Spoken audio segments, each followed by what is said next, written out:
हनुमान जी का विवाह हुआ था, पत्नी का नाम था सुवर्चला, सूर्य भगवान की बेटी थी। पर विवाह किया तो सही, पर टच भी नहीं किया, स्पर्श नहीं किया। स्त्री पुरुष में वो लोग लग जाते हैं जिन्हें भोगों की कामनाएं होती हैं, तो भोगते हैं। हनुमान जी के पास किस चीज की कमी थी? अष्ट सिद्धि नवनिधि के दाता, सारा कुछ था हनुमान जी के पास। हनुमान जी सर्व सामर्थ्य हैं, कुछ कमी नहीं है। लेकिन वो हनुमान जी किनके पास पड़े हैं? राम द्वारे तुम रखवारे। राम जी के द्वार पर हाथ जोड़कर खड़े हैं, क्योंकि सुख पत्नी में होता तो हनुमान जी पत्नी के पास रहते। सुख सोना चांदी हीरे मोती में होता तो हनुमान जी अपने लिए एक महल बनवाते। लेकिन सुख तो राम जी के चरणों में था, इसलिए हनुमान जी सदा राम जी के चरणों में विराजते हैं। राम द्वारे तुम रखवारे। हनुमान जी से सीख लो कि राम जी की शरण में रहने वाला ही सबसे ज्यादा सुखी है, और भगवान को भूल जाने वाला सबसे ज्यादा दुखी है।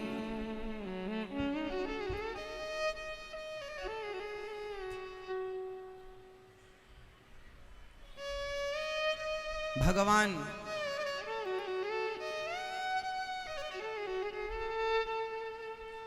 सुग्रीव दर दर की ठोकर खाते थे, भाई लात मार के निकाल दिया था। ऐसे ही विभीषण का हाल था, ऐसे ही सुग्रीव का हाल था। ये सब खा खा के लाते सब घूम रहे थे जंगल में, कोई नहीं था। लेकिन जब से ये राम जी की शरण में आए, तब से इनकी बल्ले बल्ले हो गई। हाँ या ना? इसलिए आप कब जाएंगे राम जी की शरण में? मैया जब तक नहीं जाओगी तुम्हारा रोना नहीं छूटेगा। लिख लेना स्टाम्प पर, साइन हम कर देंगे। और जिस दिन जाओगे उसी दिन सुखी हो जाओगे। इसलिए अभी से संसार से मन हटाओ धीरे धीरे, और भगवान के चरणों में मन लगाओ। हम ये नहीं कहते कि संसार का काम ना करो, हम काम करने के लिए मना नहीं कहते। पैसा कमाओ, नाम कमाओ, इज्जत कमाओ, बिजनेस करो, व्यापार करो, खूब पैसा कमाओ और ज्यादा पैसा कमाओ। पर सब कुछ करते हुए बताओ, हनुमान जी काम करते हैं कि नहीं? उत्तर दो मैया। हनुमान जी काम करते हैं कि नहीं? ये मैया बताएंगी। करते हैं। क्या काम करते हैं? हनुमान जी काम करते हैं। राम जी का संदेशा लेके माता सीता के पास जाते हैं। रावण ने पंगा ले लिया तो उसको मार चटाते हैं। जिन मोहि मारा ते में मारे, और उसकी लंका उसके घर में घुस के उसके घर को आग लगा दी। हनुमान जी सारा काम करते हैं। बोलो हाँ, तुमसे ज्यादा काम करते हैं हनुमान जी। मारते हैं दुष्टों को, हनुमान जी घर में घुस के मारते हैं, सब पे भारी पड़ते हैं। बोलो हाँ, मारते हैं, काम करते हैं। लेकिन काम करते हुए याद किसे रखते हैं हनुमान जी? जोर से और जोर से।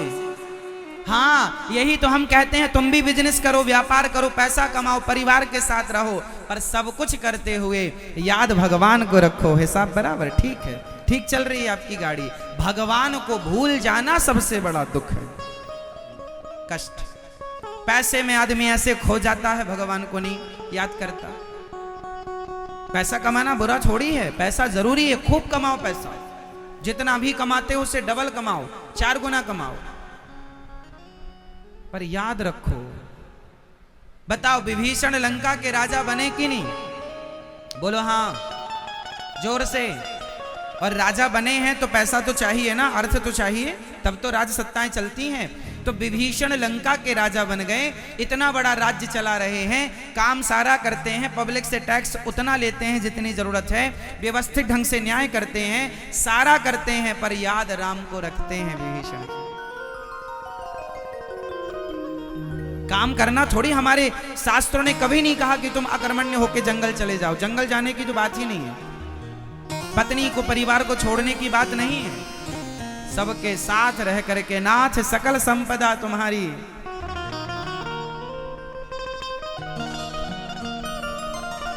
नाथ सकल संपदा तुम्हारी।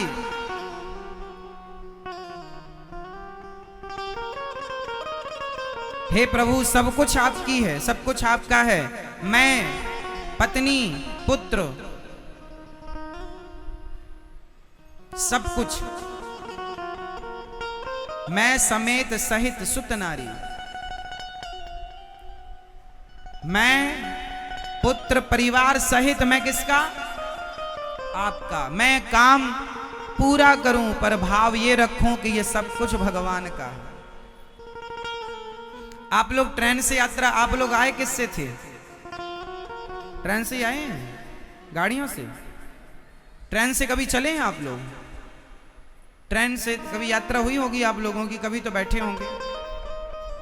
चलो ये बताओ कि जब हम लोग ट्रेन पे चलते हैं तो ट्रेन में सीट अपनी होती है, रिजर्वेशन यदि है तो। सीट अपनी है पर ट्रेन अपनी नहीं है, और सीट भी उतनी देर के लिए अपनी है जितनी देर स्टेशन नहीं आता।